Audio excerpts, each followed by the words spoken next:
জামালপুরে ফেলে দেওয়া প্লাস্টিক থেকে মাসে অর্ধলক্ষাধিক টাকা আয় করেছেন হামিদুল ইসলাম স্বপন নামে এক ক্ষুদ্র ব্যবসায়ী। 10 বছর প্রবাস জীবন শেষে 5 বছর আগে এই ব্যবসা শুরু করেন তিনি। বর্তমানে তার কারখানায় কাজ করছেন নানা বয়সের 20 থেকে 25 জন নারী পুরুষ। তাকে দেখে কয়েকজন যুবক নিজ এলাকা সহ আশেপাশের এলাকায় গড়ে তুলেছেন এমন কারখানা, যেখানে নিজেকে স্বাবলম্বী করার পাশাপাশি কর্মসংস্থানেরও সুযোগ তৈরি হয়েছে। মালানি সাইডে তনে আবার কারখানা তাহলে বাসি সাথে বাঙ্গাই বস্তা করি।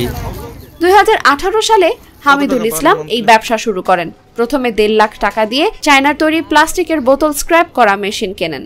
তারপর ফেলে দেওয়া বিভিন্ন প্লাস্টিকের আসবাবপত্রের টুকরো, কোমল পানীয় এবং তেলের বোতল বাজারের বিভিন্ন ভাঙানি দোকান থেকে কেজি দরে কিনে এনে রং অনুযায়ী আলাদা করেন। পরে স্ক্র্যাপ করা মেশিন দিয়ে টুকরো করে সেগুলোকে পুনরায় রং করেন। 2-3 দিন প্লাস্টিকের টুকরোগুলোকে প্রখর রোদে শুকিয়ে বিক্রির জন্য প্রস্তুত করেন তিনি। মাল এইরকম সাইড থেকে আনে এলে যে যাচাই বাছাই করে মেশিনে নিয়ে কাটে ওয়াশ করতে, এই যে বাছাবাছি করি, কাটাকুটা করি, বস্তা করি, সেলাই করি। 4.5 টাকা। বর্তমানে কারখানায় প্রতি মাসে 8 থেকে 10 টন স্ক্র্যাপ করা প্লাস্টিকের টুকরা তৈরি হচ্ছে, যার আনুমানিক বাজার মূল্য 1 থেকে 1.5 লাখ টাকা।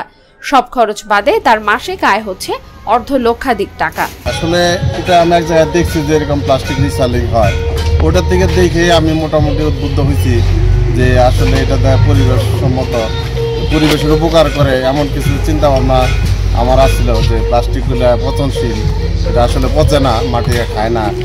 এগুলো আবার রিসাইক্লিং করে আবার নতুনভাবে তৈরি করে এটা কিছু লোকের কর্মসংস্থান হবে এখানে, এই আশায় মোটামুটি ব্যবসা শুরু করি।